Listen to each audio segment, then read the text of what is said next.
이번 한 주간은 성령 받기를 위하여 기도하라 하는 제목으로 일주일 동안 말씀을 함께 생각하겠습니다.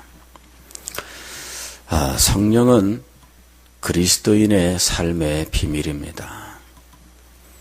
우리가 믿음을 갖게 된 것도 성령의 역사고 그리스도인으로 살아가는 모든 삶은 성령의 역사 속에서 살아가는 것이지요.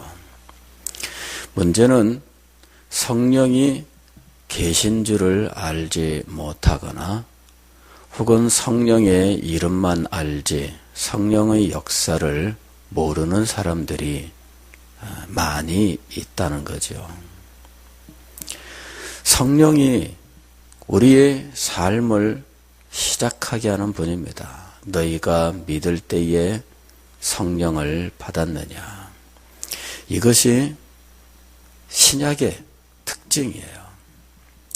구약 성경에 성령에 대한 예언들이 여러 등장하는데 성령에 대한 이 예언은 새 시대의 혹은 종말의 특징으로 예언되고 있습니다. 종말이라고 불리우는 시대는 신약 시대입니다.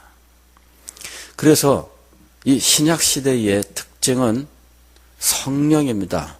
구약 시대의 성령은 특별한 사람들에게만 제한적으로 주셨다가 거두시는 이런 모습을 가지고 있었다면 신약 시대에는 누구나 믿는 자에게 성령이 역사하시고 누구나 믿는 자에게 성령을 주시는 시대인 거예요.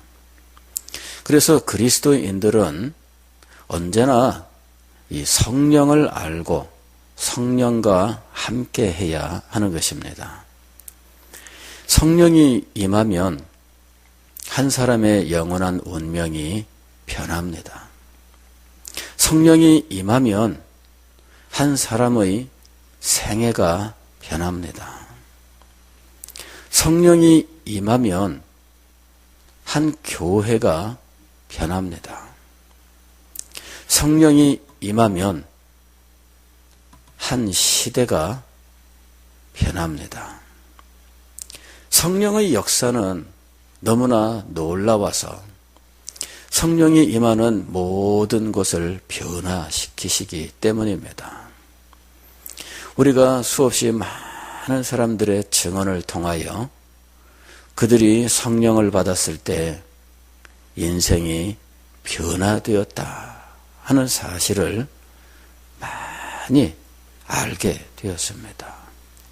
얼마나 많은 사람들이 성령을 받고 난 이후에 자신이 변했는지를 증언하고 있어요. 성령이 임하면 마음이 바뀌어요. 전에는 마음이 좁아요. 전에는 다툼과 분쟁이 많았어요. 전에는 양보할 줄 몰랐습니다. 전에는 겸손이 무엇인지 알지 못했어요. 전에는 불평과 불만이 가득 찼습니다. 전에는 용기가 없고 무기력합니다. 매사에 힘이 나지 않아요. 그런데 성령이 임하시면 모든 것이 변합니다. 성령이 임하시면 용기가 생겨요. 성령이 임하시면 양보할 줄도 알게 돼요. 성령이 임하시면 자기의 자존심도 다 꺾을 수 있어요. 성령이 임하시면 무기력한 가운데서 벗어나고 성령이 임하시면 좌절 속에서 새로운 삶을 시작할 수 있는 힘을 얻어요. 성령이 임하셨기 때문에 인생의 실패자에서 완전히 변화된 삶을 산 사람들이 얼마나 많은지 모릅니다. 그래서 우리는 항상 인생의 고비 혹은 자신이 생각하기에 더 이상 떨어질 곳이 없을 정도로 깊은 나락으로 떨어져 있다. 그러한 순간에라도 성령을 기억하고 하나님 앞에 성령 받기를 위해서 기도하고 성령의 은혜를 힘입는다면 이 사람의 인생은 변화될 수 있는 겁니다. 참 놀라운 것은 주님께서 우리에게 성령을 보내시고 성령으로 우리의 영적 생명을 새로 태어나게 하실 뿐만 아니라 우리의 삶의 중요한 고비고비에 역사하신다는 사실이에요. 어떤 분들은 신학적으로 성령 받는 것을 중생과 동일시해서 평생 동안에 단 한 번 받는다, 이렇게 말씀하시는 분들이 있습니다. 성령은 우리의 평생에 단 한 번만 임하시는가? 즉 중생할 때 성령이 임하시는 것 이외에 성령의 역사가 없는가 하는 것이죠. 이 문제 때문에 개혁주의 신학을 가진 사람들은 많은 논쟁에 빠져들었어요. 20세기에 성령운동이 일어났을 때 아니 중생 즉 성령 세례인데 또 성령 받기를 위해서 기도하느냐? 말이 안 된다. 또 중생 이후에 성령 세례를 받아야 되느냐? 이거는 틀린다. 이리 해서 성령의 은혜를 말하는 사람들을 공격하고 그랬습니다. 아예 성령 운동으로 나아간 교단도 있고요. 그러나 개혁주의는 항상 갈렸습니다. 어떤 사람들은 은혜를 받고 그쪽으로 나아갔고 어떤 사람들은 그 사람들을 공격했어요. 성령의 역사를 사모해야 된다라고 말하는 사람을 신학적으로 변절자라고 손가락질하고 욕을 했습니다.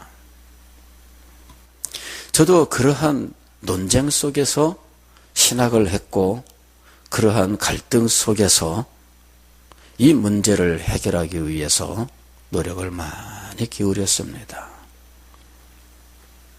그러나 성령의 놀라운 역사를, 아니 성령이 하나님이시고 그리고 성령의 편재와 충만함을 생각할 때 우리의 영혼 속에 중생할 때 성령이 한번 오시고 그냥 그걸로 끝이다라고 말하는 것이, 그것이 오히려 굉장히 좁다는 사실을 알게 됐어요.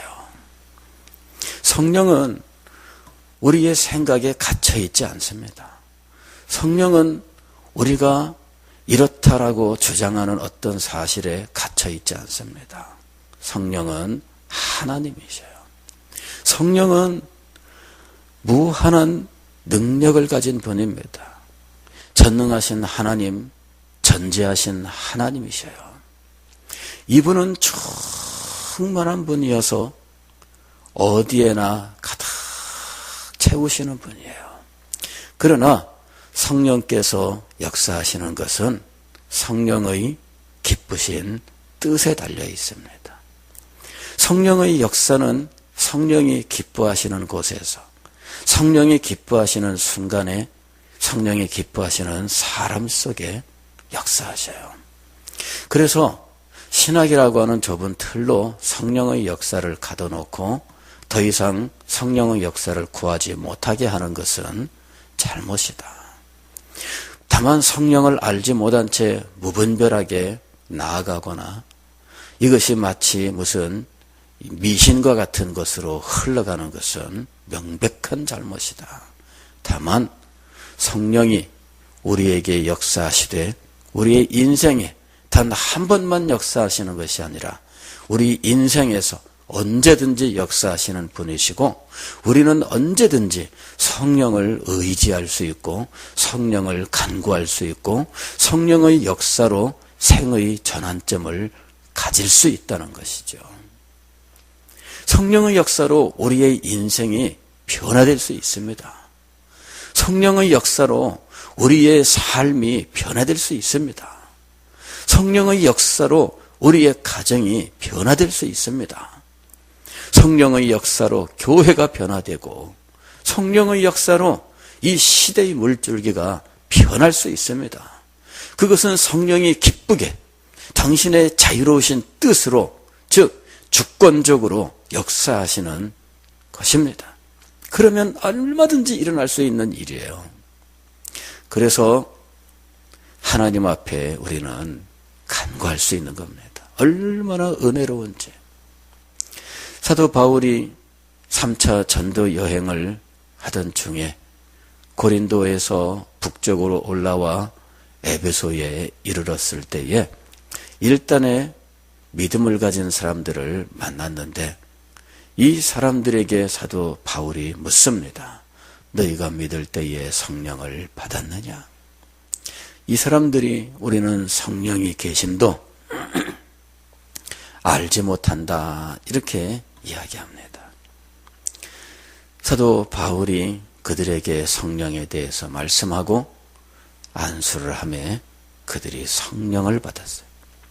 성령을 받고 나면 이 사람이 하나님의 말씀에 대한 깨달음이 달라져요. 하나님의 말씀에 대한 확신이 달라져요. 하나님의 말씀을 전하는 사역자는 그의 사역이 달라져요. 말씀을 전할 때 말씀의 능력이 나타나요.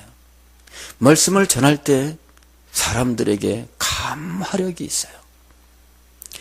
성령이 임하시면 사역자는 사역의 전환점이 생기고 한 사람은 그의 생의 전환점이 생겨요.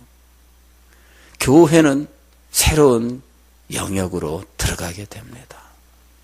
그래서 이 한 주간 동안은 성령에 대해서 우리가 생각하면서 주님, 성령을 부어주십시오. 성령이 우리에게 임하고 우리가 변화되기를 원합니다. 성령이 우리 교회에 임하고 우리 교회가 변화되기를 원합니다. 주님 앞에 간절히 기도하고 성령의 은혜를 받는 한 주간이 되시기를 주의 이름으로 축원합니다.